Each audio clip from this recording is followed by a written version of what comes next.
आते चले आरएसपुरा से बड़ी खबर, जहां मिडल ईस्ट में तनाव से ही आरएसपुरा का बासमती एक्सपोर्ट प्रभावित हुआ है। ये बड़ी अपडेट, जहां पर शिपिंग संकट से ही खाड़ी देशों के लिए भेजे गए जो कंसाइनमेंट है वो फंस गए हैं। किसान और व्यापारी परेशान हो गए हैं। पेमेंट चेन पर भी पड़ा यहाँ बड़ा असर है। यानी कि बताते चले पेमेंट चेन है उस पर अब सीधा सीधा इसका असर पड़ रहा है, क्योंकि मिडल ईस्ट में हालात इस वक्त खराब चल रहे हैं, तो जाहिर तौर पर वहां पर कंसाइनमेंट अब रुक गया है। सरकार से लगातार राहत पैकेज और ब्याज में छूट देने की मांग की जा रही है।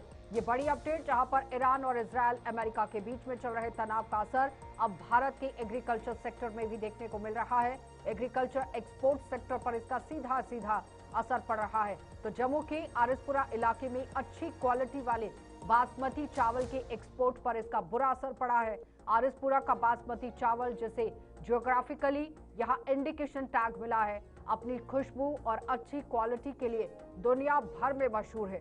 हर साल इस चावल की बड़ी मात्रा खाड़ी देशों जिसमें कि ईरान और यूरोपियन मार्केट में एक्सपोर्ट की जाती है। हालांकि ट्रेडर्स और राइस मिल मालिकों के मुताबिक मिडिल ईस्ट में बढ़ते तनाव की वजह से शिपिंग रूट पर भी इसका असर पड़ा है।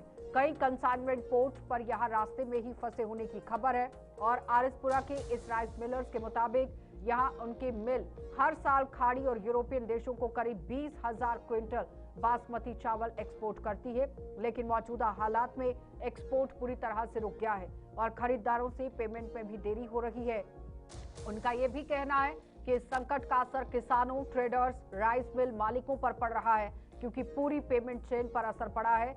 एक्सपोर्ट्स ने यह भी सरकार से तुरंत मदद की अपील की है कि वे विदेशी मंत्री, जो कि एस जयशंकर है, विदेश मंत्री की बात हो रही है, भारत के विदेश मंत्री एस जयशंकर और जम्मू कश्मीर के खाद्य मंत्री सतीश शर्मा को यहां चिट्ठी लिखकर आर्थिक मदद, राहत पैकेज और लोन पर ब्याज में छूट देने की मांग की।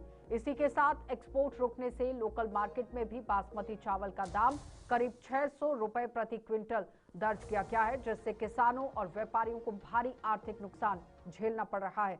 इसके साथ ही बताते चले, जिस तरह से ईरान, अमेरिका और इजरायल की जंग चल रही है, अब कहीं ना कहीं लोगों की जेब पर भी इसका सीधा सीधा असर पड़ना शुरू हो चुका है।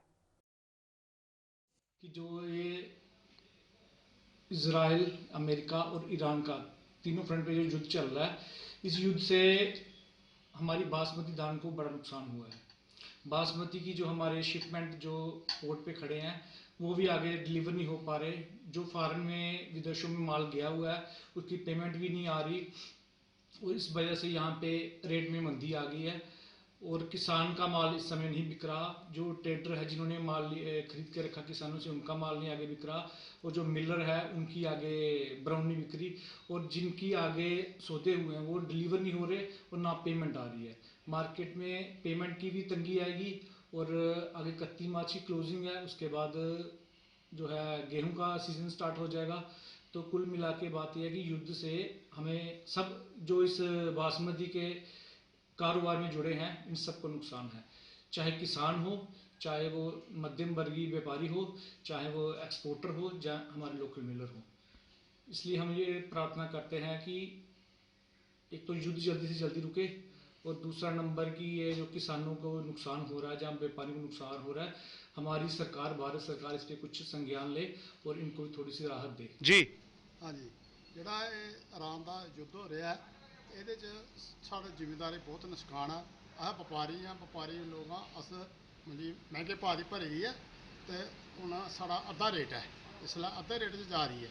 ਉਹ ਵੀ ਨਹੀਂ ਲੈ ਰਹੇ ਆਣ, ਉਹ ਵੀ ਜਵਾਬ ਦਿਆ ਦੇਣ ਤੇ ਨੁਕਸਾਨ ਬੜਾ ਹੋ ਰਿਹਾ ਸਾਨੂੰ।